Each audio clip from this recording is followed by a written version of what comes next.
Vô vô cải lương, vô cải lương. Cải lương đâu, cải lương đâu. Nó có cái âm hưởng lúc nào cũng âm vậy. Rồi em có vô cải lương được không? Dạ thưa anh ơi. Trời ơi, Anh Linh ảnh mê bà này lắm, anh tính chờ em vô khúc cải lương đó chứ. tôi khoái vô cải lương bà này à. Ngoài ra là em có một cái nữa, sở thích của em là đá banh. Đá banh nữa? Dạ em từng có một huy chương vàng và một huy chương đồng giải trường. Em đá ở vị trí nào? Dạ tiền đạo, cắm và hậu vệ. Trời ơi sao dữ vậy ta? Tiền đầu cắm là đứng con chỗ đó. Dạ đứng và xúc mà anh. Bằng ca có biết môn thể thao nào không? Dạ em có bơi lội với chơi bóng rổ với lại cũng có đi tập gym chút xíu chị. Có chơi banh đũa nữa được không? Dạ. Em tên là Chu Thị Thanh Nguyệt, em 24 tuổi, em đến từ Bình Thuận và hiện tại em là nhân viên kinh doanh của sàn giao dịch bất động sản Hòa Bình. Dạ. Em làm việc tại thành phố Hồ Chí Minh. Rồi mời bạn trai. Chào chị Quyền Linh. Sorry. Chào chị Quyền Linh thì cứ nói đi, sao đâu. Em chào chị Cát Tường, chào anh Quyền Linh và xin phép chào tất cả mọi người ở trường quay. Em tên là Nguyễn Trần Trung Thảo, ở thành phố Hồ Chí Minh. Hiện tại thì mình đang làm nhân viên giao nhận ở phòng cung ứng của một khách sạn ở quận Nhất. Bạn Thảo, Dạ, em tên Thảo. 20 mấy tuổi? Dạ, em 28. 28. Bạn bên kia Nguyệt là 24 tuổi. Ưu điểm khuyết điểm của các bạn. Rồi mời bạn Thảo trước. Dạ, ưu điểm thì em làm việc rất là nhiệt tình tất cả mọi thứ, từ công việc cho đến cuộc sống hàng ngày, và cái chân thật, không có hút thuốc lá hay là uống rượu, tứ đổ tường thì không có.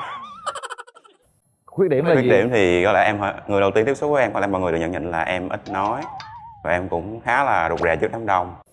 Rồi mời bạn gái. Dạ, về ưu điểm của em thì em khá là độc lập và em khá là mạnh mẽ. Mọi người nói cũng là điểm mạnh mà cũng là điểm yếu. Em rất là thích nấu ăn nhưng mà em nấu xong em lười dọn lắm. Rồi cuối cùng nấu bài ra ai dọn? Nhưng cuối cùng vẫn phải dọn. Để em mốt em dọn cho, sao đâu. Cảm ơn anh. Còn gì nữa? Thì em biết chơi cờ tướng. Em có từng được giải huy chương bạc cờ tướng. Wow. Em thi ở giải trường à. Huy chương bạc cờ tướng luôn á hả? Dạ. Còn bạn trai có biết cờ tướng không? Dạ biết nhưng mà em chưa có huy chương rồi hết. Em có mang một bộ cờ tướng. Wow. Nếu như mà có thể thì lát nữa cuối chương trình mình có thể chơi Không, thử. bây giờ cái này nè, khỏi cần cờ tướng. Chúng ta giao lưu đánh cờ tướng trong trí tưởng tượng. Tôi bài bằng cờ tướng lên rồi đó.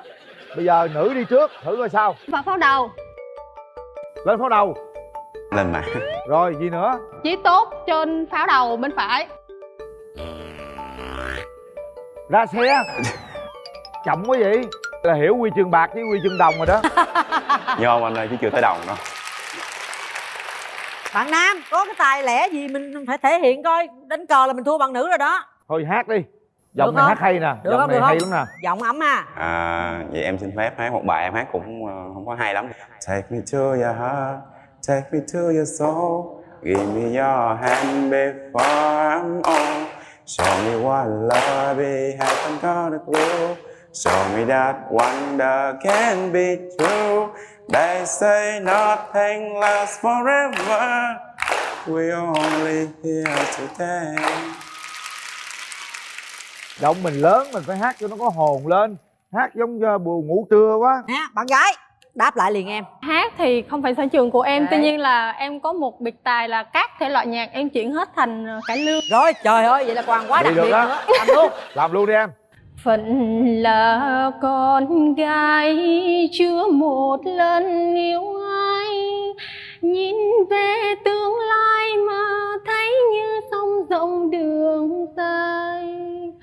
Cạnh nhà neo đơn bầy em chưa lớn, tríu đôi vai gánh nhọc nhằn. Thầy mẹ thương em, nhớ tim người sẽ duyên. Vô vô cải lương, vô cải lương. Cải lương đâu, cải lương đâu. Nó có cái âm hưởng lúc nào cũng âm vậy. Rồi em có vô cải lương được không? Dạ thưa anh ơi. Trời ơi. Anh Linh ảnh mê bà này lắm, anh tính chờ em vô khúc cải lương đó chứ. Tôi khoái vô cải lương bà này à. Ngoài ra là em có một cái nữa, sở thích của em là đá banh. Đá banh nữa. Dạ em từng có một huy chương vàng và một huy chương đồng giải Ghê trường. vậy? Em đá ở vị trí nào? Dạ tiền đạo, cắm và hậu vệ. Trời ơi sao dữ vậy ta? Tiền đầu cắm là đứng con chỗ đó. Dạ đứng và xúc rồi anh. Bạn trai có biết môn thể thao nào không? Dạ em có bơi lội với chơi bóng rổ với lại cũng có đi tập gym chút xíu chị. Có chơi banh đũa nữa được không? Dạ. Nãy giờ tài năng quá rồi, giờ tới tình trường đi. Mình trải qua mấy mối tình rồi em. Mọi người hay đùa là khi nhìn trên đường tình duyên của em nó bằng phẳng quá. Tại vì đi suốt mà không có vấp phải ai cả. Dạ. Chưa có một mối tình nào luôn? Dạ thực sự là chưa. Chưa hôn nụ hôn đầu luôn? Chưa luôn? Lý do tại sao em chưa tham gia chương trình Bạn Muốn Hẹn Hò? Dạ tại vì thời điểm này em nghĩ là công việc của em cũng khá là ổn rồi. Em nghĩ là mình nên cho bản thân mình và người khác một cơ hội. Bên này chưa có mối tình dắt dai nào nha. Dạ. Em thì cũng thật sự thì nó chính thức thì chỉ có một cái mối tình là học trò thôi chị. Bạn đó thì bạn đi Mỹ rồi nên là cũng từ đó về sau không có thương ai. Chúng ta sẽ đi tìm một nửa yêu thương của mình như thế nào? Em nghĩ thì em cần bạn nữ chỉ cần biết kính trên nhường dưới, biết lo lắng cho công việc trong việc nhà. Đó là thiên chức người phụ nữ rồi. Cái mẫu hình lý tưởng á, có hình dung một giống ai không? Em thấy giống chị Cát Tường cũng là một phụ nữ rất là tốt rồi. Cảm ơn em. Tóc dài thì càng tốt. Tóc dài càng tốt. Anh ơi em tóc ngắn lắm luôn, tóc tém. Sao đâu về anh nuôi cái dài ra. Bạn gái, mẫu người lý tưởng của em thì như thế nào? Tính của em cũng hơi có tính mạnh, thì em muốn một bạn trầm một chút xíu, cao khoảng chừng 1m7. Em cũng muốn bạn nam của mình cũng có cái mục tiêu trong cuộc sống, ví dụ bấm nút, ví dụ quen nhau, ví dụ sau này cưới, thì khi mình có con cái thì con cái mình sẽ có một môi trường thật là tốt. Nói chung là phải có cái định hướng phát triển tương Chính lai. xác là như vậy. Bạn trai đô con quá ha. Chắc hợp gu bạn gái che chở được. Thích là bao lâu em kết hôn? Em muốn bao lâu nữa? Em nghĩ là cái thời gian nó không quan trọng là hai người tìm hiểu và hai người phải hiểu nhau. Mình có phải làm dâu không? Hiện tại thì em đang ở với mẹ nhưng mà mẹ em thì cũng không có tư tưởng là phải làm dâu. Em có ngại khi người bạn gái mình mạnh mẽ quá không? Không sao chị, tại vì mình là người đàn ông, mình là người gánh vác trong gia đình. Có những lúc mình sẽ yếu đuối và mình ngã xuống. Thì đương nhiên mình vẫn cần một người phụ nữ có thể chống chịu cho mình trong khoảng thời gian đó. Rất hay. Em nghĩ kinh tế trong gia đình ai sẽ là người quản lý? Hai vợ chồng cùng làm, rồi tới tháng lương hai người cùng gom lại. Rồi một phần mình sẽ để dành, một phần mình sẽ gửi cho ba mẹ hai bên. Nói chung hai vợ chồng cùng làm và Em cùng nghĩ quản như lý. vậy. Rồi, cảm ơn em. Anh nói em nghe, anh khoái nhất cái câu nói của em là gì biết không? Hai vợ chồng tích lũy bên cha mẹ đàn gái chút, cha mẹ đàn trai chút. Cái đó là hay nhất đó em ha. Cái đó là điểm cao đó. Rồi, chào em gái. Dạ em chào anh. Anh này trầm tính ha. Em tìm đúng địa chỉ luôn á. Nhưng mà khoảng bao lâu thì cưới được nào? Khoảng 2 năm. 2 năm được không em trai? Dạ không sao. Không sao chân á. Chờ được. Đàn gái rất là chững chạc. Anh thấy hai bạn hợp lý đấy. Bây giờ mình nghe ý kiến người thân cái đi. Rồi, bạn gái em đi với ai nè?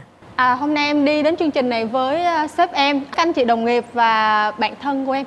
Dạ, em chào chị Cát Tường với anh Quyền Linh và toàn thể khán thính giả trong cái chương trình Bạn Muốn Hẹn Hò hôm nay. Thấy bạn nam nhìn rất là hiền, bờ vai rất là vững chắc nha. Dạ.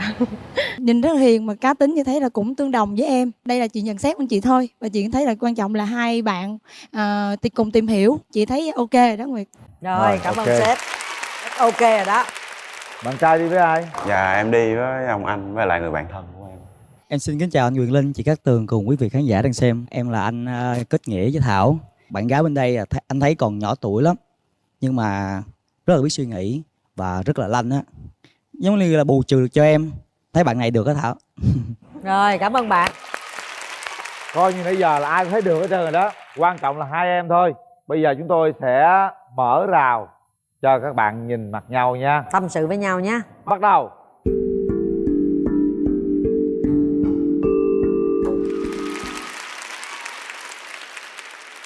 Em cũng có một món quà nhỏ muốn tặng cho anh. Đây là nó là chữ love. Em đã giữ chữ L và chữ O. Thì em tặng anh chữ V, chữ V và chữ E.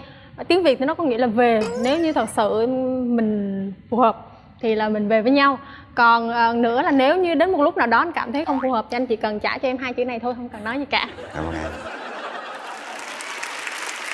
Cuối tuần em có rảnh không? Em có hay bận việc cuối tuần? Dạ, cuối tuần thì thường em sẽ rảnh, trừ những trường hợp là em gặp khách hàng thôi. Thứ bảy chủ nhật anh sẽ rảnh. Thì nếu như được thì mình đi cà phê. Dạ. Nếu chẳng hạn mình phù hợp mà mình cưới thì em nghĩ là em cũng chưa muốn có con sớm. Em muốn là hai người cùng cố gắng ổn định, có một cái công việc tốt, rồi Anh sau hiểu. đó là mình mới nghĩ đến việc khác. Anh thấy sao ạ? Được, không sao. Anh nghĩ là mình phải ổn định kinh tế và tài chính. Vì hiện tại thì anh cũng cảm thấy là anh rất là ổn rồi. Em có thích đi du lịch không? Em cực kỳ thích. Vậy là em dẫn anh đi được á. Dạ. Quan điểm tình yêu của hai bạn như thế nào? Em nghĩ là khi yêu thì mình nên có cái khoảng thời gian riêng dành cho của nhau. mỗi người, đúng. Dạ. Với lại em muốn là có một người bên cạnh em những khi mà em cảm thấy mệt mỏi nhất. thì chỉ cần là ngồi im lặng, ngồi bên cạnh em là được rồi. Cái đó thì anh làm rất là dễ dàng luôn á. Dạ. Ngồi im lặng tới sáng luôn được hả? Bạn gái hơi nhỏ con á, bạn trai có ngại không? Không sao đâu, về anh nuôi. Dễ thương quá, về anh nuôi. Dạ. Lúc mà em đăng ký tham gia chương trình á, em gần cả 100 kg lận đó chị. Cái động lực để em giảm cân là em đăng ký chương trình luôn á. Và tới bây giờ là em vừa kịp lúc. Anh đang muốn xuống cân á, chúc Hiện chỉ tại anh bí quyết đi. Dạ hiện tại em đang 80. Em làm sao mà em xuống được 20 Dạ kg? thì một phần cho mình ăn uống, một phần mình đi tập. Đâu mà ăn cơm mà ăn tô mà đòi xuống giảm cân chết rồi. Hồi nãy giờ hai bạn chia sẻ cũng nhiều rồi, bây giờ nhìn thẳng vào nhau, mình nói một cái gì đó mình cảm nhận về nhau như thế nào và cảm xúc trong người mình hiện tại ra sao, chúng ta quyết định bấm nút hay không. Xin mời hai bạn. Lúc mà nghe giọng của em bên sau cái bức màn á, anh đã rất là tò mò. Thì thật sự thì khi gặp em thì em còn hơn cả những gì anh nghĩ nữa. Thì anh nghĩ là nếu như em cho anh cơ hội thì mình sẽ tìm hiểu nhau hơn, và mình sẽ hiểu nhau hơn, và mình sẽ chia sẻ những cái cuộc sống, công việc của mình. Em thấy anh là một người khá là trầm và hiền, em nghĩ anh rất là hiền luôn á. Thì em nghĩ là chắc anh sẽ chịu đựng được em. Trong cái mối quan hệ nếu như em có giận hay em gì đó thì anh sẽ là im lặng. Hết thời gian rồi, hai bạn hãy suy nghĩ thật kỹ rồi đưa ra quyết định của mình là có bấm nút hay không. Bấm nút là phải chịu trách nhiệm với cái nút bấm của mình. 1 2 3.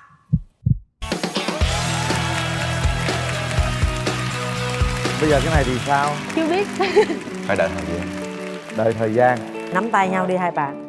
Hãy làm thủ tục đầu tiên của chương trình Bạn Muốn Hẹn Hò. Thủ tục gì vậy? Hôn nhau. Bạn ấy chưa bao hôn bao giờ đó em. Nào. Em cũng chưa mà. Chưa luôn hả? Trời ơi, mặt mày sáng sủa đẹp trai vậy mà tự nhiên thích mà không có sạch lắm là sao? Đâu trời? thì nói vậy thôi chứ dạ đâu đến nổi. Đợi chút, họ có gia trưởng không? Dạ không ạ. Còn gì nữa không? Còn có thích gì bạn trai nữa không? Dạ em thích Từ Lập chị. Làm dâu được không? Được phải không? Em tên là Phạm Trường Nhân. Em sinh năm 1989, năm nay em 28 tuổi và em đến từ thành phố Hồ Chí Minh. Nghề nghiệp? Dạ, em làm bên một công ty quảng cáo ạ. Rồi, mời bạn nữ giới thiệu. Dạ, em chào chị Cát Tường, con chào chú Quỳnh Linh, chào tất cả quý vị khán giả, chào nam bên kia. Em là Trần Thị Kim Ngân, năm nay em 24 tuổi, quê gốc thì ở Huế chị, và đang làm việc ở thành phố Hồ Chí Minh. Em làm công việc gì? Dạ là một giáo viên mầm non. Sao không thấy nói giọng Huế?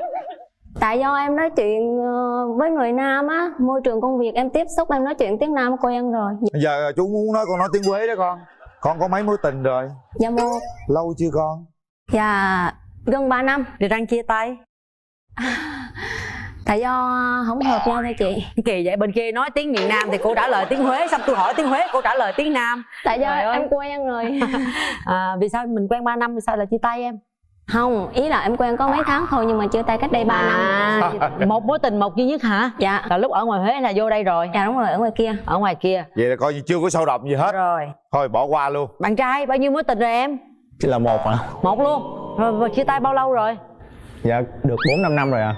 Bạn gái thì sao? Em rất là xinh xắn duyên dáng, rồi sao 2 năm vừa qua mình vẫn ở một mình, chưa tìm được ai? Tại do là một giáo viên mầm non á chị, cho nên tính chất công việc cũng gọi là hơi bận rộn. Cái thời gian gần đây em cũng đang học liên thông lên đại học á, cho nên cũng không có nhiều thời gian, cũng không có tiếp xúc được nhiều người. Thời gian rảnh rỗi thì em làm gì? Em ở nhà em ngủ, em xem phim rồi em ngủ thôi. Vậy hả? Điểm mạnh điểm yếu của em là gì? Điểm mạnh của em thì em rất là thích nấu ăn, chăm lo cho gia đình. Điểm yếu thì em nghĩ là một giáo viên mầm non nhưng mà em hát không hay, vẽ không đẹp, múa cũng không được luôn. Trời đất ơi. Thêm một điểm yếu nữa là em sống khá là nội tâm. Rồi, bạn trai điểm mạnh điểm yếu của em là gì?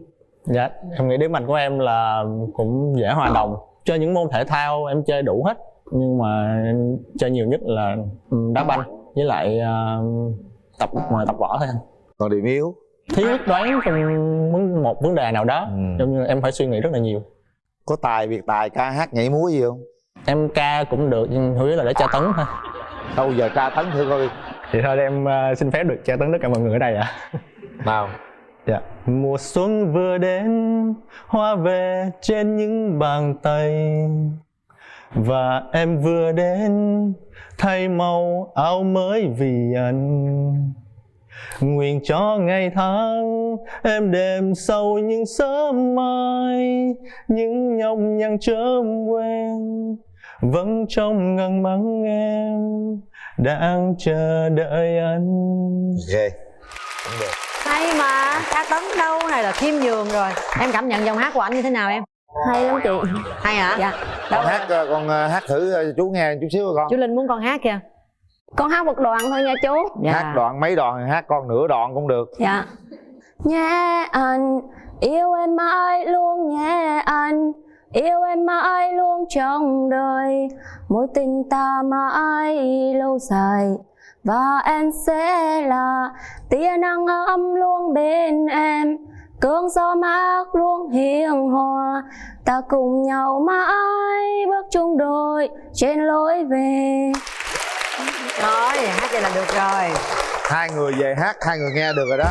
Rồi, bây giờ mình muốn tìm một người bạn trai như thế nào?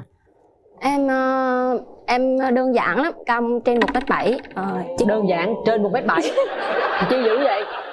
Tại em cao 1m6 rồi, em đi giày lên nữa chắc cũng 1m65. Bên kia cao nhiêu? Dạ, 1m73 ạ. Được. Thở phào nhẹ nhõm. Dạ. Tiếp. Em chỉ cần một người gọi là chăm lo cho gia đình, không có ăn chơi á chị. Dạ, không hút thuốc. Nhậu thì nhậu được, nhưng mà mình biết điểm dần. Dạ, hút thuốc thì em không hút à. Nhậu thì có à, nhưng mà em nhậu thì đến ngưỡng của em ngưng chứ em không nhậu nữa. Ngưỡng em là bao nhiêu? Dạ, vui thì 5 lon. Buồn là 5 kép. Dạ đâu đến nổi ạ. Rồi. Em rất là thích con trai mặc đồ ti. Áo sơ mi có, nhưng quần jean thì sao? Thì đang trẻ thì mặc chị cũng được chú, từ từ mốt mình lớn rồi mình thay đổi phong cách. Có cái gì em không thích ở người bạn trai không? Gia trưởng với là ở dơ. Có ở dơ không? Chắc có. Hả? Ủa ở dơ mà chắc có là sao? Mấy ngày mới tắm lần? Ngày tắm 2 lần. Một ngày tắm 2 lần. Khi 2 ngày tắm 1 lần. Rồi quần áo rồi bao lâu mới giặt? Dạ thì em thấy nhiều làm giặt à. Ngày đánh răng mấy lần? 2 lần. Vậy cũng được. Thì có cái gì mà dơ? Dạ lâu quên thiệt lần. Lâu quên thiệt lần. Có khi 1 tháng có 1 lần nè. Dạ không đến nổi. Trời ơi, mặt mày sáng sủa đẹp trai vậy mà tự nhiên thích mà không có sạch lắm là sao? Đâu, trời? ta nói vậy thôi chứ. Dạ. Đâu đến nổi. Đợi chút, họ có gia trưởng không? Dạ không ạ. Còn gì nữa không? Còn cái thích gì bạn trai nữa không? Dạ em thích tự lập chị. Làm dâu được không? Dạ được. Được phải không? Em thấy làm dâu là bình thường. Bình thường. Rồi, dễ quá. Nghe hết rõ chưa? Dạ rõ ạ. Bao lâu thì em tiến tới hôn nhân được? Dạ em dự tính là 2 năm nữa. 2 năm nữa. Bạn thích người phụ nữ dạng hiện đại hay là truyền thống? Lai giữa hai cái truyền thống với hiện đại cũng được. Bạn trai cũng được à, ngon à, được á. Được. Mà em sáng sủa đẹp trai à. Sao nha. Dạ chào chú. Chào em gái. Cao mét mấy, 6 mấy? 6. 6 hay nặng nhiêu? 45. Hơi gầy chút xíu con. Dạ không sao, nuôi mập dễ lắm. Bạn trai nuôi đúng không? Bạn trai cũng hơi bê bối chút xíu, con sợ không? Cái đó mình tập từ từ được. Ảnh hơi bị cận. Không, em thích. Thích gì? Thích con trai đeo kính cận đó chị. Ủa vậy hả? Là gì hả? Hay quá thế ta. Ủa sao kỳ vậy? Dạ nhìn nó tri thức, nói chung lịch sự con nhìn con thích. Lúc hôn nhau hơi khó đó em. Dạ sao chị tháo kiến ra được? Tháo kiến đâu thấy đường. Dạ không đâu thấy đường à, nhắm mắt mà. Kinh nghiệm quá. Kinh nghiệm quá đúng không? Dạ. Rồi thôi thấy được rồi. Được rồi, cặp này ổn mà. Hôm nay mình có đi với người thân không em? Dạ em đi với em trai của em. Em trai, em ruột hả? Rồi đâu cho chị gặp em trai. Em thấy anh rể tương lai thế nào? Dạ em thấy nhìn bề ngoài thì rất là ok. Bề trong thì cũng vui vẻ. Nói chung là hai người cũng khá hợp. Em thì em không có đặt nặng cái điều gì, chỉ quan trọng là hai người có vui vẻ với nhau hay là đến được với nhau không. Anh trai nói vài câu gì với em rể tương lai đi em. Thì bữa nào mình ra cà phê hay là gì nữa mình nói chuyện nhiều hơn. Nhậu đi, cà phê gì? Dạ không phải nhậu thì để nói nhỏ à. Nói chung là khi nào đá bóng giao hữu anh em có thể đá với nhau. Em thấy anh chị này là thích ứng với nhau được bao nhiêu %? Em nghĩ chắc cũng được 90%. 90? Rồi em sang quá, em cho số rộng quá vậy. Là tiến tới luôn 90% còn cái gì nữa.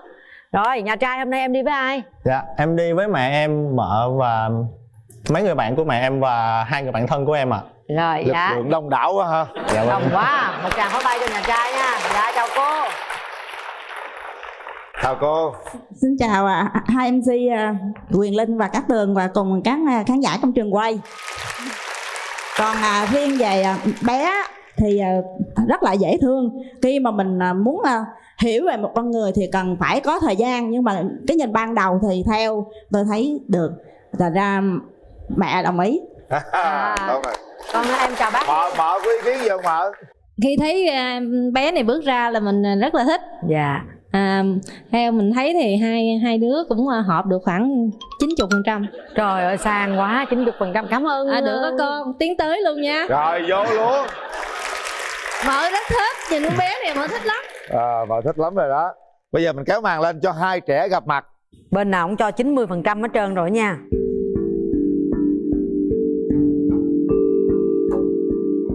Đẹp đôi. Không gian này là của hai bạn. Anh có món quà muốn gửi tặng em. Dạ anh cảm ơn. Em đi làm ở đây em có gặp những khó khăn nào không? Dạ lúc đầu thì mình có một tí khó khăn về giọng nói thôi, chứ còn bình thường thì em cũng là một người quen sống tự lập rồi, cho nên em thấy cũng bình thường. Dạ. Hồi nãy anh nghe không rõ là em ở đâu nữa. Ở Tân Phú anh. Anh đi làm ở Tân Phú. Vậy hả? Em anh làm đường nào? Chỗ Lê Câu Lãng á. Em ở Vườn Lài đi qua có một tí. Ở Vườn Lài hả? Dạ. Thì quá gần. Tiện quá ha. Tính chuyện hẹn hò đi. Dạ. Cái này thì đúng mà. gặp em cái anh khớp luôn. Nếu mà lấy nhau thì ai thích con trai thích con gái gì bày tỏ quan điểm luôn đi. Con thích con gái. Con nói với con nói với con. Chú ngoài vùng cấm địa. Em thấy con gái, tại vì em dạy mầm non á, cho nên mấy bé điệu lắm. Em cũng thích gọi là mua đồ đẹp cho mấy đứa điệu lắm. Anh thì gái hay trai thì đều được. Ủa anh là con một hay sao? Không, anh còn một người em trai nữa, nhưng mà hiện nay đang đi du học nên không có lên đây. Dạ. Em là con một. Dạ không. Quên. Có em trai mà. Con mới đó quên thằng em ngồi dưới rồi à. Con một mà một nhóm á. Nãy giờ họ nói chuyện với nhớ cô đó tên gì không? Cô đó tên gì? Tên gì anh? Dạ đúng quên. Trời ơi. Hỏi lại đi. Hỏi em tên gì? Nói với em cũng không biết anh tên gì luôn.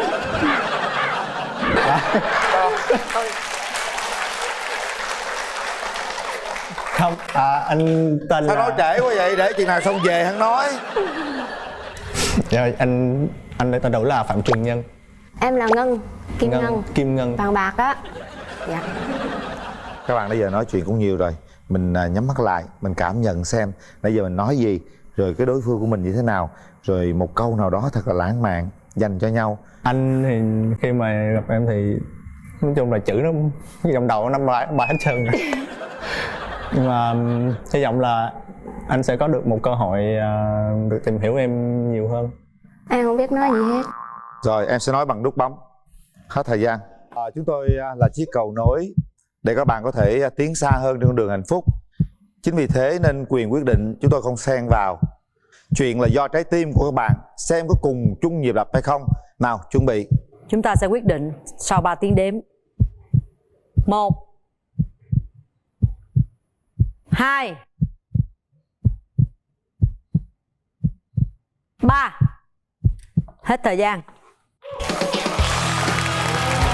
Tốt. Trời ơi, muốn xỉu luôn rồi. Rung quá hai em. Dạ. Bạn trai hồi hộp lắm. Bạn nam rất hồi hộp. Mà phải chín chắn chút xíu nữa chàng trai nha. Nào nắm tay nhau. Người ta đưa tay rồi mà bạn còn chần chờ đúng nữa. quá. Anh hiền quá. Anh hiền quá. Hôn nhau một cái. Nãy em có sợ bạn gái không bấm nút không? Dạ cũng có à. Cũng có à. Giống đàn bà. Vậy cái này được, em hỏi anh coi sao nha. Rồi. Được lắm á. Nhưng mà nãy cổ nói là cô thích người kỹ tính, có không? Không, em làm lĩnh vực khách sạn nhà hàng là cũng rất là thoải mái. Đi dịch vụ, đi tất cả ăn uống này rất là thoải mái. Em xin tự giới thiệu, em tên là Thùy Linh, năm nay em 27 tuổi. Em đang là chuyên viên văn thể của công ty Vineco thuộc tập đoàn Vingroup. Quê em ở đâu? Dạ vâng, quê em ở Quảng Trị. Quê ở Quảng Trị. Rồi, các bạn giới thiệu lớn lên cho bên kia nghe luôn. Chào anh Quyền Linh, chào chị Cát Tường, chào khán giả và chào bạn bên kia. Mình tên là Trần Duy Cương, nay mình 37 tuổi. Mình sinh sống và làm việc ở thành phố Hồ Chí Minh. Hiện nay mình làm trong lĩnh vực khách sạn nhà hàng. Quê bạn ở đâu? Dạ, quê em ở Sài Gòn luôn ạ. 37 tuổi hả bạn? 37 nói cho vui thôi chứ thật sự qua đây nhìn là biết à. Cao lắm 26, 27 vậy à. Rồi, mình giới thiệu một chút về bản thân đi. Điểm mạnh, điểm yếu của em là gì? Cái ưu điểm thì em tự nhận thấy mình là một người khá là nghiêm túc, trung thực, sống có trách nhiệm, và em là người yêu thích công việc. Thì hồi xưa thì em học song song hai trường, vừa đại học vừa học trường múa, rồi xong rồi em học thêm cao học nữa. Thì trong năm nay sẽ tốt nghiệp luận văn thạc sĩ. Thì thạc sĩ về ngành nào em? Ngành quản lý văn hóa. Còn nhược điểm của em thì nhiều người nhận xét em là một người hơi khó tính, có một chút nóng tính và hơi nam bướng chút xíu. Em sẽ cố gắng sẽ khắc phục những cái tính cách đó. Những ngày em gặp được một người mà có thể, một là chịu được em, tức là giúp em nhu lại được. Hai là chịu được em, tức là cảm thấy là chấp nhận được tính cách đó của em. Phải trị được em và phải chịu được em nha anh Cương. Dạ. Mấy người làm quản lý nhà hàng khách sạn là nhẫn nại lắm, đừng có lo. Nào Cương, em hãy nói gì với bên đó đi. Thì điểm mạnh của em thì tính tình em hiền lành, dễ chịu nhưng mà không có dễ dãi. Em thì sống suy nghĩ theo mọi hướng theo tích cực, không hút thuốc, không nhậu nhẹt, kiểu hướng làm người gia đình. Cái điểm em thì dễ bị đỏ mặt khi các bạn nữ hay chọc. Nãy giờ đỏ chưa anh Linh? Hơi đỏ đỏ thôi, chừng nào gặp bạn nữ bên kia mới đỏ. Em đã trải qua bao nhiêu mối tình rồi? Dạ em thì có 2 mối tình, nhưng mà không mối tình nào vượt quá được 1 năm cả. Tại do là số em toàn là quen những người rất là xa, 3-4 tháng, nửa năm gặp nhau có 1-2 lần. Rồi cứ yêu nhau qua tin nhắn điện thoại không thì cảm thấy hơi không ổn. Rồi anh Cương thì có mấy mối tình rồi anh? Thì hồi trẻ cách đây 10 năm thì cũng có một mối tình. Hồi trẻ đó hả? Ý là giờ già lắm rồi đó. Còn trẻ mà giờ vẫn trẻ. Mối tình hồi xưa bỏ qua đi, mối tình mới đây nè. Không, cũng là mối tình hồi xưa thôi. Mối tình mới đây cũng là mối tình hồi xưa luôn? Dạ. Là một mối tình một thôi? Dạ. Mối tình ngày xưa đó lâu không? 2 năm ạ. Ủa vậy 10 năm nay sao ở không vậy anh? Thì thực sự ra có một ý điểm của em nữa là em lười đi chơi, lười ra ngoài, thường đi làm ở nhà nên dẫn đến là lười quen bạn gái luôn. Lười quen bạn gái? Trời ơi, giờ đó giờ tôi mới nghe câu này đó. Ủa rồi mà có thích con gái không? Dạ bình thường chị. Bình thường không có thích luôn? Không, chỉ là trai bình thường. Trai bình thường hả? Em ơi, em muốn tìm một người yêu như thế nào? Mẫu người em là những tên dịu dàng. Dịu dàng. Biết quan tâm, biết chia sẻ. Quan tâm, chia sẻ, biết chăm lo gia đình. Đơn giản vậy thôi hả? Chiều cao thấp? Về ngoại hình thì thích bạn gái ngoại hình thì dễ nhìn, chân không dài lắm, chỉ cần cao 1m55 đến cỡ 1m62 thôi. Chân không dài lắm. Còn gì nữa không em? Dạ không chị. Sao bên đó chân có dài lắm không? Dạ chân chắc là đủ tiêu chuẩn, không dài lắm rồi ạ. Em thì em đặt mẫu người bạn trai của em là như thế nào? Thì người yêu lý tưởng thì em cũng không có cái mẫu hình nào cả. Nhưng mà em chỉ mong muốn một người đàn ông có tính chất điềm tĩnh, chín chắn, có sự nghiệp ổn định và sống có trách nhiệm. Dạ, chỉ đơn giản như thế thôi. Còn về ngoại hình thì em muốn một người cao hơn em. Nếu mà cao được lớp 7 trở lên thì càng tốt. Khỏe mạnh, thích tập thể thao. Bên kia có chơi thể thao gì không anh Cương? Dạ có, sáng chạy bộ công viên. Dạ, chơi thể thao hoành tráng quá ha. Rồi anh thấy hai người đưa ra cái hình mẫu thấy cũng được. Bên đây là hình như là hoàn thiện hết. Bên đây là mẫu người gia đình luôn rồi. Để anh xem coi. Ồ, dễ thương quá. Dạ anh ạ. Em, nhưng mà nãy giờ em nói nhanh quá. Em có khắc phục được cái chuyện nói nhanh không? Dạ đúng rồi, em sẽ cố gắng khắc phục. Em thích gì ở người đàn ông? Em thích một người sống có trách nhiệm và thông cảm được với công việc của em hiện tại. Anh ở đây có trách nhiệm á, anh thấy là ổn đó. Căn bản là thông cảm được với nghề nghiệp của em. Thông cảm nghề nghiệp, anh ít nói, làm gì được trên đó. Kỳ nhỉ? Ít nói, tại nó vậy dễ hơn rồi. Cái điều nữa là em không thích gì ở người đàn ông? Em không thích một người quá kỹ tính. Kỹ tính hả? Kỹ tính như là hơi tính toán tiền bạc, hơi chi ly sạch sẽ quá, cái gì quá là thấy em không sống được. Tại vì em tính em hơi thoải mái, em không có thích một người quá kỹ thì em sẽ bị xăm soi, mình cảm thấy là không tự tin. Cái kỹ tính đó ha. Đàn ông mà kỹ tính quá cũng giống đàn bà. Thì cái này được để anh hỏi anh coi làm sao nha. Rồi, được lắm á. Nhưng mà nãy cổ nói là cổ không thích người kỹ tính, có không? Không, em làm lĩnh vực khách sạn nhà hàng là cũng rất là thoải mái, không? Đi dịch vụ, đi tất cả ăn uống này rất là thoải mái. Em có gia trưởng không? Dạ không, em đâu có, em chỉ là con trưởng chứ không gia trưởng. Em có muốn ngoài cái cao 1m7 em còn muốn cái gì nữa không? Về ngoại hình, về gia cảnh. Dạ. Có đưa mẫu người lý tưởng nào không? Được, em đưa cao quá thì làm nào? Thì mình cứ đưa đi, còn cái chuyện được hay không là còn tùy nữa. Dạ, em thì hay thần tượng một người đàn ông mà vừa vì sự nghiệp, vừa vì vợ, vừa vì gia đình ấy. Thì là có David Beckham. Hơi cao quá em. David Beckham hả? Chị. Wow, 37 tuổi mà cũng còn ngon lành ha. Nãy anh nói hay mà qua nhìn thôi, không bao giờ biết 37, em tưởng là 47, quên, 27. Bạn có ngại nếu như người vợ mình là một cái người học cao hơn mình không? hoặc là lập gia đình rồi vẫn cứ đi học, sanh con đẻ cái rồi vẫn muốn học thêm? Thì cái đó em cũng quan trọng, nếu mà bạn đó cân bằng được việc học, việc làm và gia đình, nếu cân bằng được mọi thứ thì em sẽ ủng hộ. Ủng hộ ha. Dạ. Nhiều đó thôi. Đẹp trai lắm em, có nhà cửa ổn định. Anh nói với em nghe, bên đó cao học hả? Bên đây học hơi cao luôn. Em khoe liền em mới học ở đâu về khoe luôn. Mới học ở Úc về đó. Bằng gì em? Master. Master Úc về đó cưng. Đừng có giỡn, bên đó cao học, bên đây là học cao. Có nhiều người chồng á là học cao nhưng mà không muốn vợ mình học cao, hiểu không? Ở đây ý em đang nói vậy chứ đâu có chê nhà trai đâu, tôi khen nhà trai nãy giờ. Trai hơi bị ngon ha. Ngon. Rồi bây giờ để người nhà mình nhận xét. Hôm nay em có đi với người nhà không? Dạ hiện em có đi với anh trai ruột của em ạ. Anh ruột. Dạ. Xin chào anh Quyền Linh và chị Cát Tường và các anh chị ở trong trường quay. Anh nhận xét vài lời nhận xét đi. Theo cái cảm nhận của người đàn ông từng trải như anh thì anh thấy anh này cũng khá là tốt. Nếu mà anh 10 điểm thì anh này ít nhất cũng phải 8 điểm. 10 điểm mà anh trai mà chấm 8 điểm là xuất sắc rồi. Cảm ơn anh. Em trai đi với ai? Em đi với ba mẹ em. Xin chào hai bác. Dạ, chào hai bác. Xin chào MC Quyền Linh, xin chào MC Cát Tường, chào toàn bộ khán giả trong trường quay. Tôi là mẹ của Duy Cương. Bạn gái bên này thì thấy cũng xinh xắn, nó óc dáng cũng mảnh mai, mà công ăn việc làm cũng có chí học hành này kia. Nói chung là nếu mà tôi được quyền có cái nút bấm đó thì chắc là tôi bấm đó. Nhưng mà bởi vì là mình không được quyền thì thôi để cho hai cháu tùy duyên. Cương thì nói thực ra đó nó nhát gái, nên thành ra chắc là cái này chắc phải nhờ anh Quyền Linh là nó là dạy cho vài chiêu. Để con lò bác. Bác yên tâm. Chào hỏi hai bác. Chào bác trai và chào bác gái ạ. Con cảm ơn những cái lời nhận xét rất là tốt của các bác dành cho con. Hiện tại thì con cũng nhờ sự kết hợp của chương trình thì mới được gặp các bác và gặp anh ở đây. Thì cũng hy vọng nếu như mà có duyên thì mình sẽ tới, còn nếu như mà không có duyên thì mình cũng có cơ hội khác và được làm bạn ạ. Con xin cảm ơn ạ.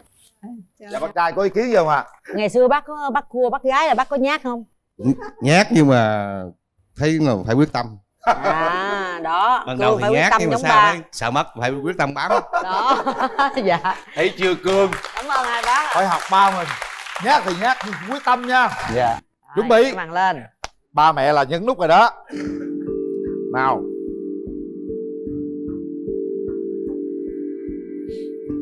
Anh có quà tặng em. Cảm ơn. Nãy giờ em nghe tiếng mà chưa thấy hình, giờ thấy hình rồi em có cảm nhận gì không? Dạ em giờ anh hỏi em cảm nhận hơi khó, bây giờ mình hỏi chuyện nhau biết được chưa ạ? Rồi. Đó sở thích gì đó hỏi đi. Dạ anh có thích đi du lịch không? Anh cũng có thích nhưng mà cũng ít đi. Ít đi à? Nhưng mà một người như em hay đi du lịch rồi hay đi đây đi đó thì anh ở nhà, nếu như anh ít đi thì anh có cảm thấy khó chịu không? Đó phải kéo anh đi thì anh phải đi.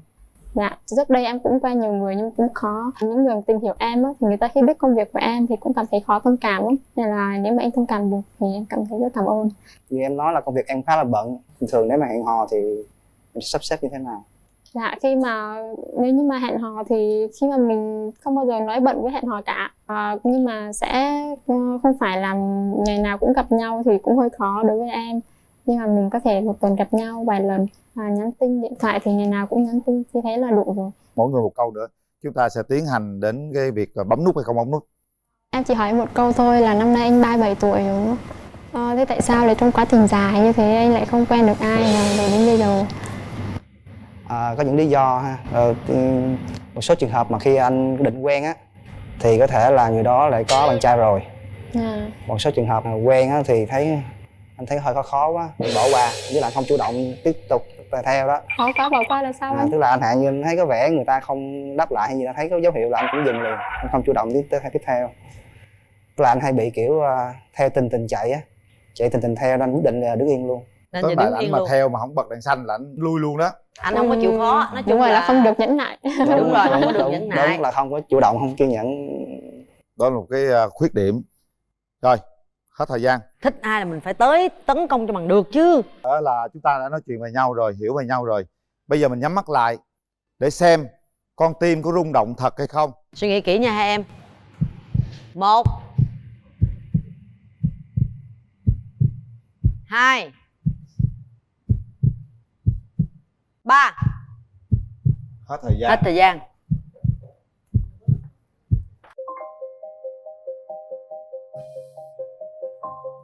Cả hai đều không bấm.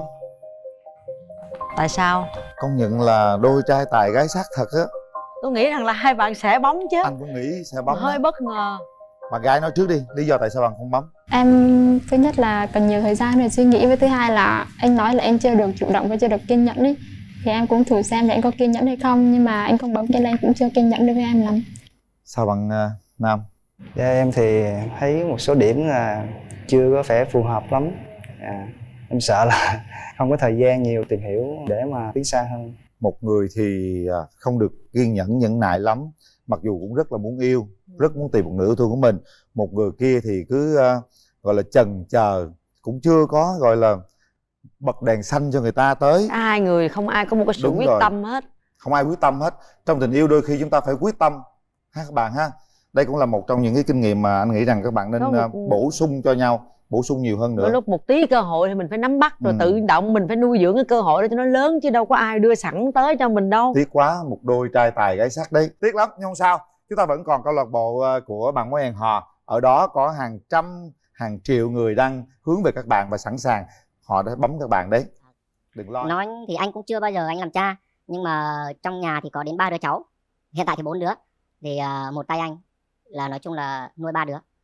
Ở trong nhà anh từ khi sinh ra cho đến bây giờ, đứa cháu đầu á là chuẩn bị đi thi đại học rồi, vẫn đang ở trong nhà. Tuy có nhà bố mẹ nhưng mà cứ ăn rồi ngủ ở bên đó, ăn ở bên đó xong về nhà anh ngủ. Còn đứa cháu thứ 3 hiện tại là đang ở với anh. Cho nên tuy anh chưa làm cha nhưng mà cũng có một chút gọi là kinh nghiệm làm cha, cho nên vấn đề đó thì không phải lo. Còn anh muốn hỏi em là em có sợ làm dâu? Thì cái việc mà quan tâm người khác đó là cái mong muốn của em. Thì từ trước giờ mình cũng sống một mình rồi, cũng tự do quen rồi. Thì mình chỉ có biết quan tâm trong cái gia đình của mình thôi và những đứa con của mình. Thì em cũng chưa giống như là chưa có kinh nghiệm trong cái việc chăm sóc người giống như người lớn tuổi á, ví dụ như là người không, anh cắt ngang một chút là ba mẹ anh vẫn khỏe chứ không phải là bây giờ là già yếu mình cần về mình phải chăm sóc. Ý anh muốn hỏi là bây giờ em có ngại về làm dâu trong một gia đình người lạ không á? Cũng không ngại với vấn đề làm dâu. Cho anh hỏi nó là bây giờ em hiện tại sống với ba mẹ hay là sống với 2 đứa bé? Hiện tại đang sống một mình và 2 đứa bé. Của hai cháu ở với em là ở Bình Phước luôn. Đúng rồi. Là ở nhà riêng hay là nhà của ba ở mẹ? ở nhà riêng. Bây giờ thì mời em trai giới thiệu về mình. Dạ em trước hết em xin chào anh Quỳnh Linh, con chào cô Hồng Vân và chào tất cả mọi người có mặt trong trường quay hôm nay. Chào bạn nữ. Thì em xin tự giới thiệu, em là Ngô Đăng Tùng, sinh ngày 3 tháng 8 năm 89 tại Hà Tĩnh, nhưng mà gia đình em sống tại Đắk Nông. Và hiện tại thì em đang làm việc ở quận 7. Tùng làm việc quận 7 hả? Làm về gì Tùng? Dạ thì em cũng xin chia sẻ là trước kia là em làm quản lý hàng nội bộ cho một công ty Nhật. Nhưng mà đợt vừa rồi thì dịch cũng bùng phát á, cho nên công ty có quyết định là cắt giảm lương của công nhân viên anh. Thì nói đúng ra cũng không bao nhiêu nhưng mà nó ảnh hưởng trực tiếp đến kinh tế của em, cho nên là em quyết định là không làm công ty nữa. Em ra ngoài em đi chạy xe và hiện tại em là tài xế xe công nghệ cho hãng xe GoJet á. Rồi mời em. Dạ, con xin chào MC Hồng Vân và MC Quỳnh Linh ạ. Và xin chào quý vị khán giả trong trường quay. Con tên là Nguyễn Thị Huỳnh Anh, năm nay con 32 tuổi.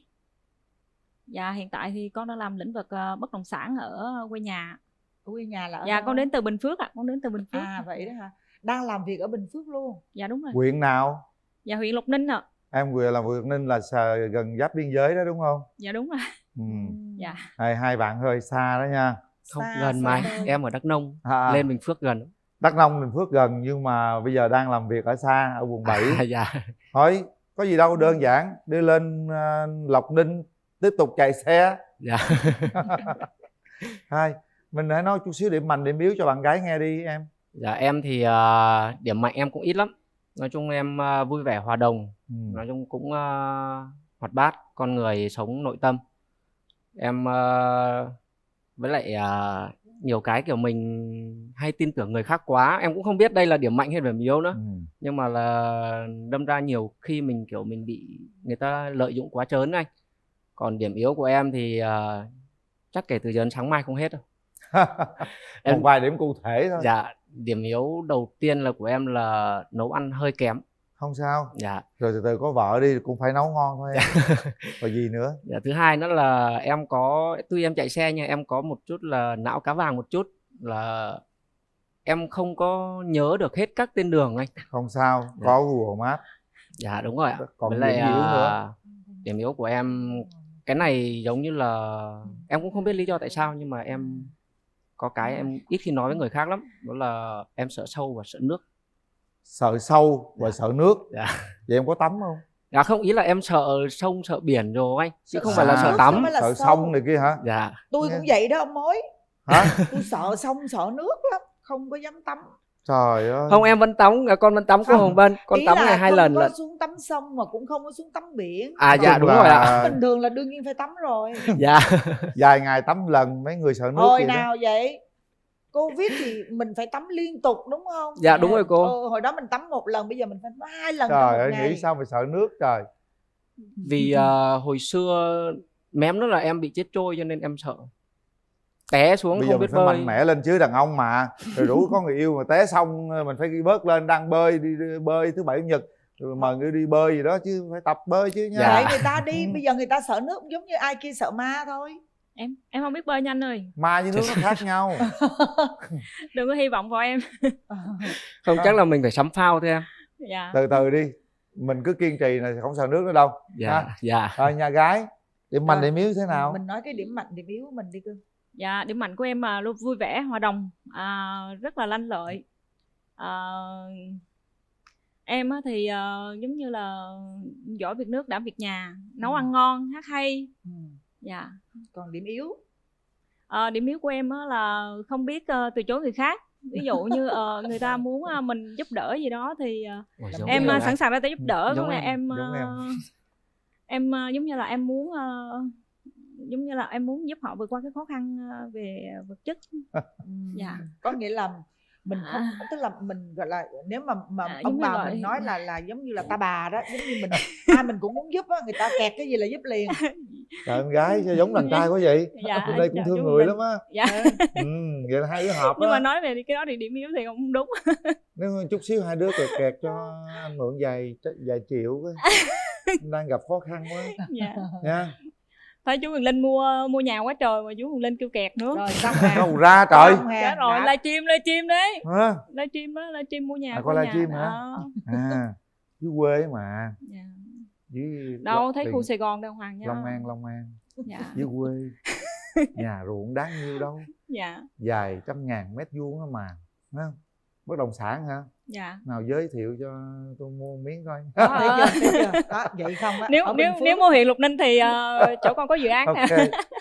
Thôi cao su đi, cao su. Cao su trồng nhiều bơ lắm. gì đó. Dạ, cao su nhiều lắm, trái cây nhiều lắm. vô tư Rồi luôn. mua vườn chôm vậy măng cục vậy đó ha. Nhớ nha, chú Quyền Linh nhớ nha. Rồi. Nhớ liên hệ con. Bây giờ mình muốn tìm một nửa yêu thương thế nào? Thì con cũng muốn một người là không hút thuốc. Rượu bia á, thì có thể trong giao tiếp xã giao thì tất nhiên là việc giao tiếp thì ai cũng phải giao tiếp, cũng có thể. Còn không hôi, không hô, không hói, không 3 chữ H đó. Cả ba luôn anh. Nói chung là Cả ba cao có. cao Cả phải ba có luôn nè. dạ mà từ 1m7. Nhà trai nói nè, cả ba có luôn kìa. Không hô, không hói, không hôi là 3H. Đó, nhà trai nói Dạ con chào cô. Có cả ba luôn đó. Con xin phép được gọi bằng cô. Tại Ừ. vì con mê cô từ bé rồi. Con xem phim cô đóng từ bé luôn. Ok. Dạ. Vô tư đi. Dạ. Cô cũng nói chung là cưng năm nay là 30 32 cô ạ. 32. Dạ. Rồi là mấy đứa nó nhỏ nó gọi cô hết rồi.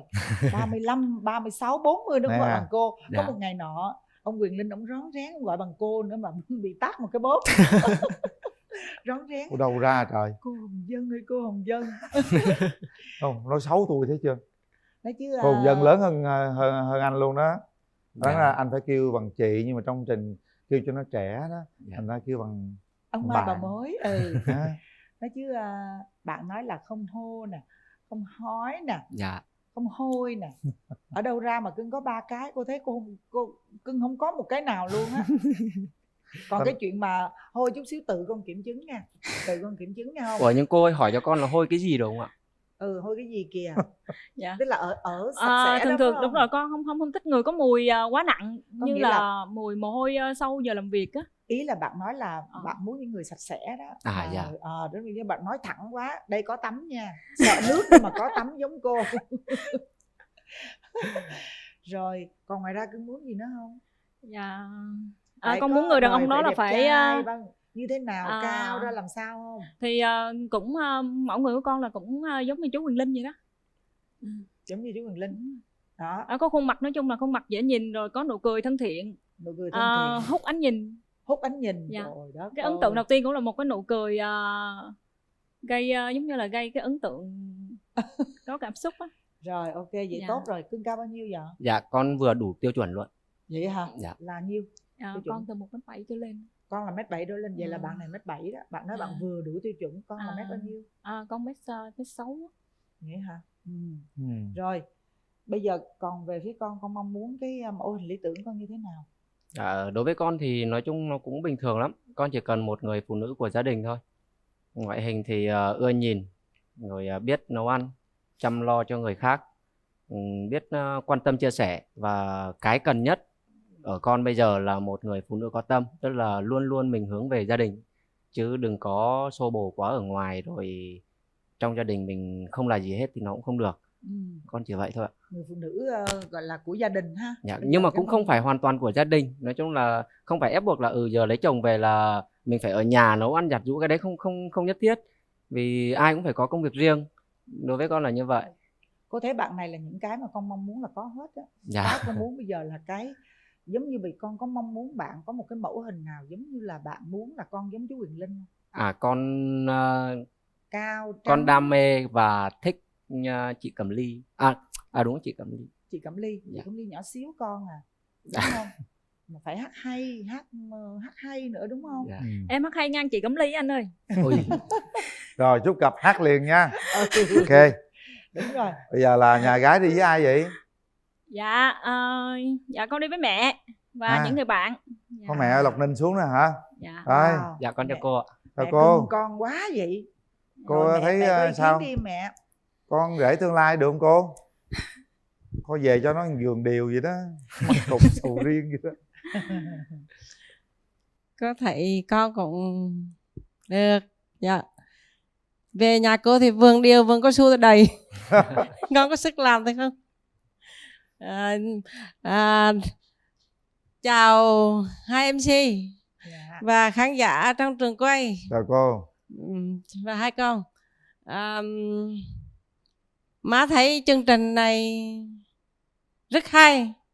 Thì bây giờ trừ má xuống đây là má cũng tham dự để đôi lúc duyên số của hai con. Thì cái đó cũng bà mai bà mối. Dạ. Kết hợp nhưng mà mẹ cho thấy, hai em.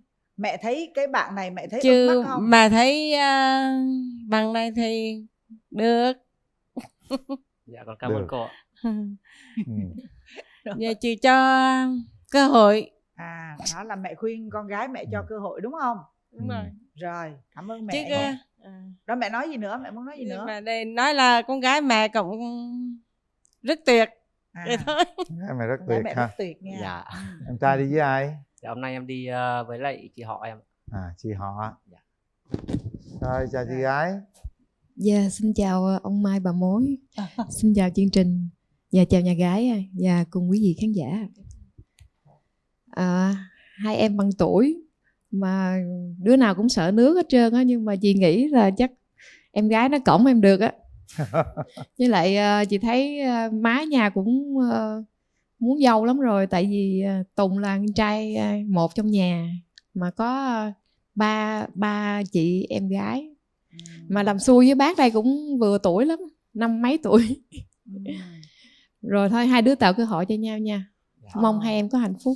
Rồi cảm ơn chị Quên gái. mất có Linh ơi, mình chưa hỏi là các bạn có mấy mối tình rồi Rồi. Linh. Em có mấy mối tình rồi? Dạ, thật ra thì em cũng xin chia sẻ một chút. Nó có chuyện của tình duyên của em nó hơi dài và lận đận. Em thực ra từ lúc biết yêu đến giờ em mới chỉ trải qua được 3 mối tình. Mối tình đầu tiên là mối tình đầu thì nói chung nó cũng không có gì. Bao nhiêu năm? mối tình đầu hả anh? Ừ. Mối tình đầu chỉ kéo dài được 1 năm thôi ạ. Mối tình thứ hai? Mối tình thứ hai thì em xin chia sẻ sâu một chút là đây em cũng không biết có phải mối tình hay không đó, nhưng mà thực chất thì bọn em chưa có yêu. Đó là năm 2010. Thôi chưa yêu khỏi kể luôn đi. Không, cái bắt buộc phải kể anh ạ. Hỏi sơ sơ thôi, không Dạ. quan tâm đâu. Dạ không phải, tại vì cái này em cắt lời anh là vì cái này là nó liên quan đến cuộc sống của em nhiều quá, cho nên em bắt buộc em phải kể ra cho mọi người nghe. Là năm 2013 là lúc đó em vừa đi lính về được 1 năm. Thì nói chung thì đợt đó thì mẹ em cũng yếu lắm. Đi khám thì bác sĩ cũng bảo là thôi giờ sống chung bệnh tật này nọ á. Thì bà cũng hay mê tín nữa cho nên đi coi. Thì nói là bây giờ phải lấy vợ cho ông Tùng. Không lấy thì ít nhất 3 đến 5 năm sau thì may ra nó mới lấy được. Thì ý là bà nói bà sợ bà đi sớm á. Thế rồi thì cũng về nói với em thì bảo ủa giờ con chưa yêu ai sao lấy. Cái bảo thế để tao tính. Thì sao thì lại hàng xóm lại có một đứa cháu. Thì thế là làm mai cho em. Thì lúc đấy em chỉ nghĩ bảo thôi giờ mình quyết định sớm để cho gọi là bố mẹ cảm thấy mình an tâm là mình đã an phận rồi á. Thì cho nên là em quyết định là thôi mai mối cũng được lấy. Thì cách khoảng 3 đến 4 ngày trước khi đám cưới diễn ra đó thì bạn gái đó mới gọi em ra nói chuyện riêng. Thì nói là bảo bây giờ em có một chuyện nói với anh là em đã từng có một lần chồng rồi. Anh có đồng ý nữa hay không? Thì lúc đấy em cũng chỉ nghĩ đơn giản là thì thôi giờ lỡ rồi, sắp cưới rồi mà anh, cũng còn mấy ngày à. Bảo thì thôi biết đâu người ta từng lầm lỡ như vậy, người ta sẽ biết cách sống với mình hơn, yêu thương gia đình mình hơn. Thì thôi em gọi là nhắm mắt đưa tay luôn. Rồi em quyết định vẫn lấy. Nhưng lấy về được chưa đầy 1 tuần thì lại lục đục. Rồi bạn gái đó lại bỏ về nhà ngoại và yêu cầu em là qua đó làm rể. Trong khi em là con trai 1. Em hỏi lý do thì bảo là chỉ nói là không thích làm dâu thôi, chứ không có nói lý do vì sao hết. Thế rồi xong em không đồng ý thì gia đình bố mẹ bên gái á, là bắt chia tay. Thì thôi thì em cũng chấp nhận. Nhưng mà từ khi quen, tức là từ khi bọn gặp mặt để người ta giới thiệu, thì đến khi ra tòa bọn em chỉ vỏn vẹn trong vòng 4 tháng đó. Như là có đăng ký kết hôn rồi? Dạ có rồi. Nhưng mà chưa có con? Dạ chưa, em nói chung ngủ với nhau chỉ được 3 ngày thôi. Gì ngủ với nhau 3 ngày? Tức là 3 đêm anh. Đêm tân hôn, đêm sau và đêm sau nữa là họ về nhà gái luôn rồi. Thôi cái chuyện đó đúng em phải kể ra. Dạ. Rồi coi như cũng đã lỡ một lần đò. Dạ. Nhà gái không biết đò kia như thế nào đấy. Sao là nghe xong Dạ. thì làm sao nè con? Dạ, thật sự thì con cũng chưa có lập gia đình, nhưng mà con có lỡ yêu một người và cũng có 2 đứa con. Dạ. Tức là con chưa làm đám cưới. Đúng rồi, chưa có đăng ký kết hôn với ai. Nhưng mà con lỡ yêu một người mà tới 2 đứa hả con? Dạ cái lỡ này nó lỡ sâu quá. Cái này là thương chứ không phải là lỡ. Chứ không phải là 2 người đó. Dạ đúng rồi, con thực sự là con yêu người ta thật lòng. Theo chú là cái này là thương thật chứ không phải là lỡ đâu. Lỡ không đến mức có 2 đứa con đâu. Là con đã có 2 đứa con rồi. Dạ đúng rồi. Là thì cháu được nhiêu tuổi rồi? Dạ một đứa thì 4 tuổi rưỡi, một đứa 2 tuổi. Là hiện giờ con đang nuôi? Dạ đúng rồi. Và hiện tại thì con thì cũng nói chung là một mình con là giống như là vừa là cha vừa là mẹ vậy đó. Dạ. Mà bắt đầu 2 người không có liên lạc nữa là từ lúc nào? Thì cũng cách đây 6 tháng. Dạ. Con của con lớn chưa? Dạ một đứa 4 tuổi và một đứa 2 tuổi rưỡi ạ. Ồ vậy là mới đây à? Một đứa 4 tuổi rưỡi, một đứa 2 tuổi ạ. Con xin lỗi. Trai hay gái? Dạ một trai một gái luôn ạ. Vậy thì hai vợ chồng sống với nhau bao nhiêu lâu? Thì nói chung là cái mối tình này không có được ở với nhau trọn vẹn, không có thường xuyên gặp nhau, chỉ là thỉnh thoảng thôi ạ. Dạ. Và coi như là khi nào mình lỡ có bầu là mình để luôn đó. Dạ đúng rồi. Đúng không? Tại vì cái quan niệm của con là tại vì con là cái người Công giáo và quan niệm không có muốn phá thai. Thật sự thì người ta không có thích rồi. Người ta không có thích sinh tiếp. Người ta không muốn nhưng không mà thích, con đúng giữ rồi. lại. Đúng rồi. Và đứa sau là gọi là vỡ kế hoạch của con. Nên thành ra thì con chấp nhận luôn. Con có việc có em bé sau con chấp nhận và con giống như là tự mình phải mạnh mẽ để mà vượt qua những cái khó khăn đó. Dạ. Vừa làm cha vừa làm mẹ. Vừa làm cha vừa làm mẹ, thôi, đóng 2 vai. Ông Mối tôi thấy để cho 2 bạn cũng đều là đã có nhiều kinh nghiệm. Em thấy rồi. sao? Cảm nhận em thế nào em trai? Bạn nữ bản lĩnh quá ấy. Bản lĩnh quá đúng không? Dạ. Đúng, bản lĩnh đó. Bây giờ thì thôi hai bạn gặp nhau đi. Đúng rồi rồi. chúng ta sẽ xem coi nó như thế nào, có hợp với nhau hay không, rồi có tính nói chuyện tương lai được hay không nhá. Dạ. Mở rào.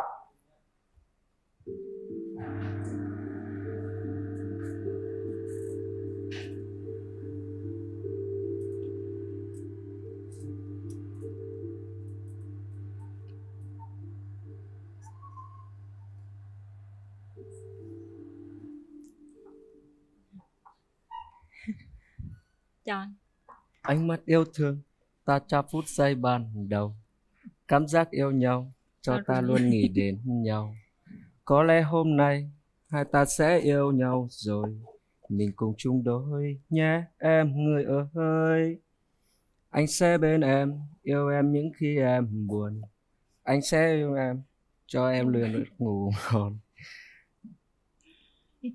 Hay á. Khi em bước đến bao nhiêu muộn phiền trong anh biến tan, em như ánh sáng trôi cho đường tình anh không sai lối. Anh xin mãi mãi yêu em trọn đời yêu không oán than, chỉ cần em vui đối với anh vậy thôi. Đôi khi những lúc vu vơ giận hơn xin em bỏ qua, mong em hãy nhớ anh yêu thật lòng yêu không gian dối. Anh sẽ cố gắng cho em những gì mà em ước mong, anh sẽ nắm lấy tay em không bao giờ buồn. Trời ơi, lãng mạn quá, bạn này thật chắc là tuyệt vời đó lãng mà. mạn. Anh ơi, em cũng có một món quà để tặng anh. Dạ, cảm ơn. Đây là một cái lăn khử mùi của sản phẩm Trời công ty của Mỹ. Mới Anh mở ra được tặng lăn khử Cái mùi việc làm cái như việc ta không hôi mùi thì lắm nó là vậy. sẽ làm cho mình thành công hơn trong cái việc giao tiếp thì em cũng mong anh được luôn luôn tự tin để có thể là thành công này đến nối thành công khác. Dạ, ok, cảm ơn. Hèn chi nãy nó không thích hô hối hôi. Giờ đâu sợ nữa đâu anh Linh. Thôi, bây giờ ta cảm nhận về nhau đi. Bình Phước với lại Đắk Nông, em thấy anh sao? sát bên nhau. Có cũng ok. Đúng ra khi nghe em chia sẻ câu chuyện của mình á thì thật sự anh hơi sốc. Em bản lĩnh. Tại vì không phải có nhiều người phụ nữ người ta dám làm được những điều như thế. Cho nên thì em có thể nói hơn anh nhiều thứ. Sau im lặng. Cảm ơn anh. Anh thấy em sao? Xinh. Và như anh chia sẻ đó, em là một người phụ nữ mạnh mẽ. Còn về những điều khác thì giờ anh chưa thể nói ra được. Còn nhưng mà về lần gặp đầu tiên, lúc nhìn mở rèm ra nhìn thì anh cũng có một chút ấn tượng tốt về em. Nếu như mà chúng ta tiến xa hơn á thì khi mà chắc chắn chúng ta sẽ sinh thêm con đó, thì cái chuyện con chung, con riêng của vấn đề chúng ta đó đó thì em trai nghĩ như thế nào? Thì đối với em thì cái vấn đề đó thì ai cũng có cuộc sống và quá khứ mà anh Linh. Cho nên thì nói chung mình đã có đến được với nhau hay không, và đã đến được với nhau thì mình chấp nhận thôi. Vì đã yêu nhau thì đi yêu cả đường đi lối về. Cho nên thì mấy cái vấn đề đó đối với anh thì không có quan trọng lắm. Quan trọng là hai đứa bé có dám chấp nhận anh hay không. Và nói thì anh cũng chưa bao giờ anh làm cha, nhưng mà trong nhà thì có đến 3 đứa cháu. Hiện tại thì 4 đứa. Thì một tay anh là nói chung là nuôi 3 đứa.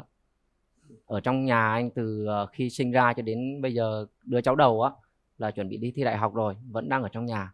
Tuy có nhà bố mẹ nhưng mà cứ ăn rồi ngủ ở bên đó, ăn ở bên đó xong về nhà anh ngủ. Còn đứa cháu thứ 3 hiện tại là đang ở với anh. Cho nên tuy anh chưa làm cha nhưng mà cũng có một chút gọi là kinh nghiệm làm cha, cho nên vấn đề đó thì không phải lo.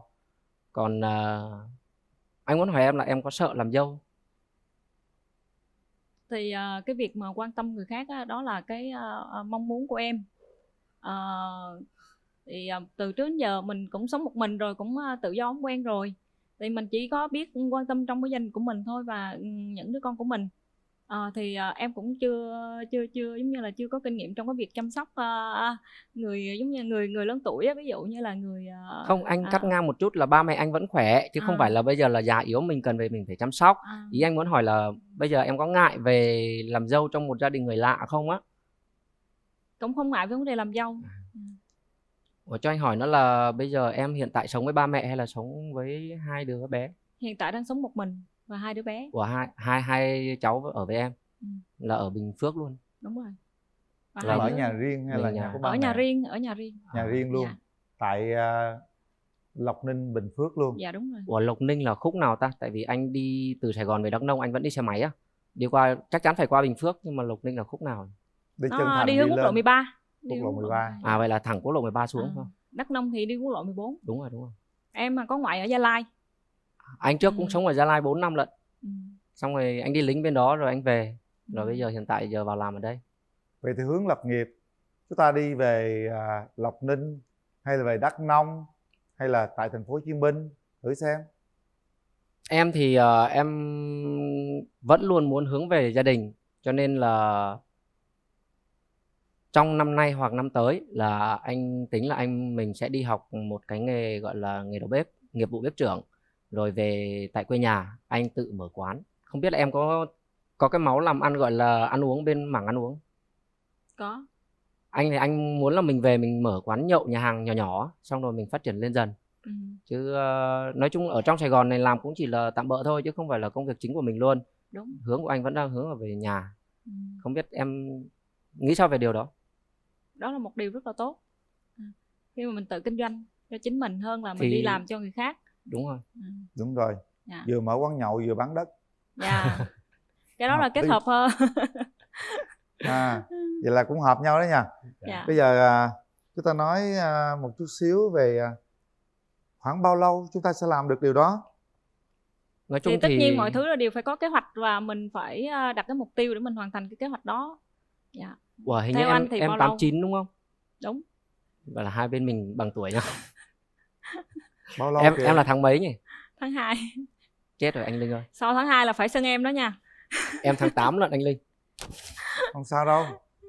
Cứ nói chứ chắc em cũng biết là cái tuổi 89 năm nay là năm tam tai, là năm cuối cùng, cho nên năm nay thì không thể cưới xin được. Mà cái vấn ít đề nhất là sang năm nữa cơ. Thật sự vậy nè, tại vì em là đạo Công giáo và em mong muốn là có một cái hôn nhân của mình sẽ được làm phép. Thì cái đó là điều mong muốn lớn nhất luôn từ trước tới giờ. Em là luôn. bên Công giáo. Đúng rồi. Thì nó sẽ hơi bất tiện cho những người đúng rồi, người vẫn chưa biết về anh là bên Lương, về Chúa. anh theo Phật. Không biết là anh nói như thế này thì chắc là con xin lỗi cô trước. Anh muốn hỏi em là nếu như mà mình đến được với nhau thì em có thể theo anh được không? Chắc chắn không. Đúng rồi. Em là người rất là thẳng thắn. Thì anh cũng vậy, anh cũng thích tiếp xúc với những người thẳng như vậy chứ không có nói vòng vo. Muốn hỏi nhau trực tiếp như vậy cho nó gọi là cái gì cái nó dễ dàng xử lý hơn, đúng không? Em có quan điểm và chính kiến của mình, không có giống như là không muốn lạc. Em muốn bị lạc. Rồi, ok. Em còn gì muốn hỏi anh? Bây giờ căng thẳng quá. Dạ. Bạn này nãy bạn nói bạn hát ngang ngửa Cẩm Ly luôn á. Dạ. Thôi bây giờ hát bài đi. Bài đi. Bởi vì anh đụng đến cái vấn đề tôn giáo thì hơi nhạy cảm. thì Dạ đúng rồi. nói chung là cũng khó lắm. Thực Dạ. sự là bạn này không thể bỏ được. Dạ. Chỉ có là bạn này có theo hay không thôi. Đó Chính là xác. cái chuyện đó là vậy đó. Cho nên bây giờ mình nói chung á là bây giờ không có nói chung riêng khi gì mà hết. bạn Tôi thấy thế này nè, tôi thấy đơn giản này. bạn đã xác định như vậy rồi thì thật sự là cái cuộc sống hiện tại của em nó cũng không có quá đến nỗi là phải quá khó khăn. Bây giờ em chỉ cần tìm một cái mảnh dựa tinh thần Anh để nghĩ có thể đơn là giản khuyến này khích nè, em về những không thể cái nói điều gì cá trước tính. được đâu. Dạ. Khi con người ta đã yêu nhau rồi thì chúng ta sẽ làm bất cứ điều gì. Dạ. Tình yêu đủ thăng hoa, chúng ta có thể hướng đến bất kỳ điều gì nếu người yêu mình hạnh phúc. Dạ. Còn chuyện đạo thì thật sự mà nơi nào cũng là hướng về điều thiện mà. Không quan trọng, các bạn cứ yêu nhau xong rồi trong tình yêu nếu mà đủ lớn á, chúng ta có thể thay đổi tất cả mọi thứ, có thể đi theo vợ, đi theo chồng hay là làm gì đó nha. Rồi chúng ta sẽ bàn sau. Dạ. Là cái của ai nấy giữ cũng được mà. Dạ. Cái đâu có nhất thiết phải là ai theo ai. Đó bình thường mà. Đó. Thôi giờ hát cái đi cho nó đỡ căng thẳng coi. Tôi cũng tò mò muốn nghe giọng hát của em, của con như thế nào đó. Dạ. Vậy con đứng lên con hát nhé.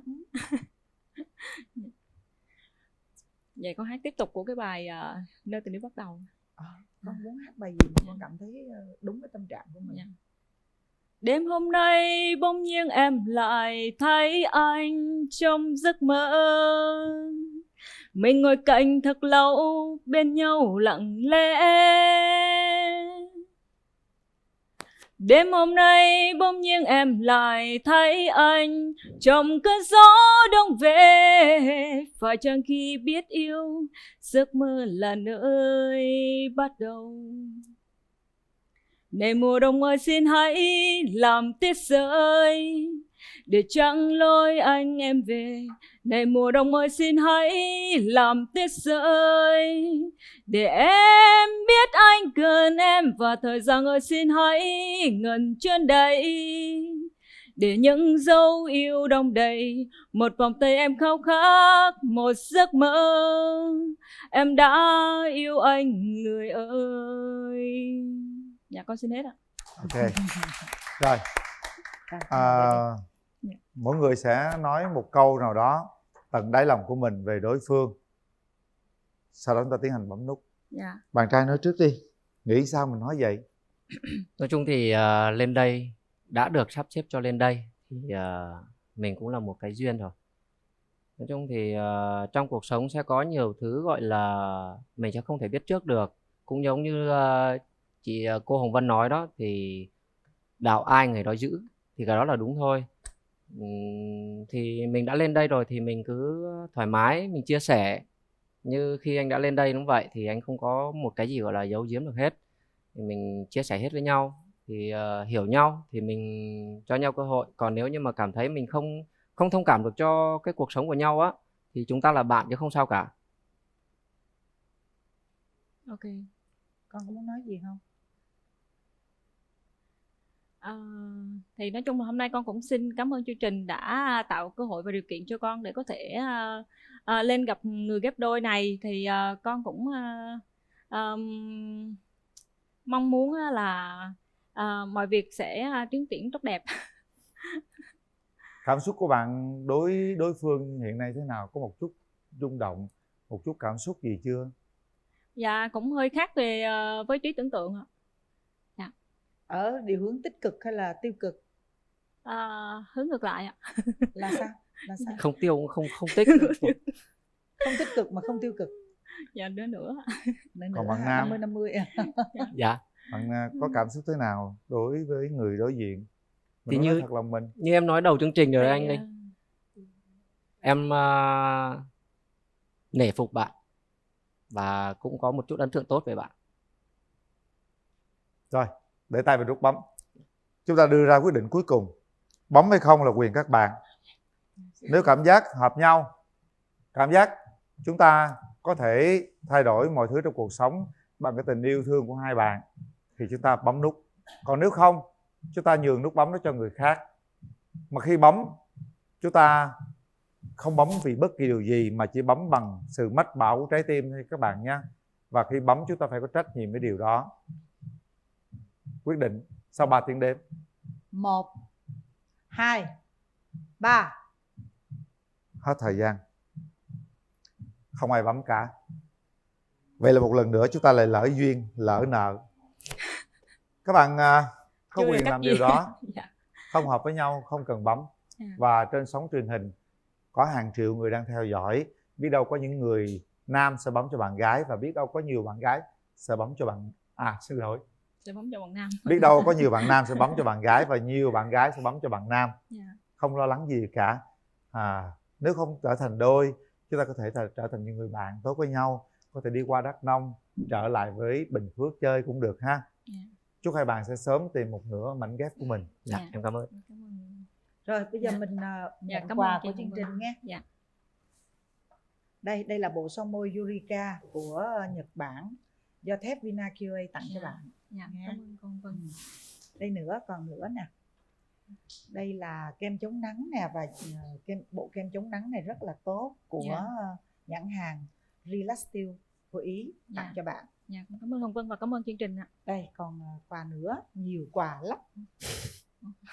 Đây là hệ thống tập yoga Freenet. Nếu các bạn có thời gian đến đây để tập để bảo vệ sức khỏe của mình. Và đây là món quà tặng từ Toshiba, máy lọc không khí Toshiba. Cái này tốt nè. Gửi tặng các bạn. Hãy giữ lại tất cả những kỷ niệm của người bạn mình và nhớ một lần chúng ta tham gia bạn muốn hẹn hò, và biết đâu trong cuộc sống có thể ta gặp lại nhau, và biết đâu điều gì xảy ra nữa. Chúc các bạn may mắn và tất cả mọi điều tốt đẹp nhất. Rồi, mau tìm được một nửa của mình nha. Cảm ơn chương trình. Đây, mình đi.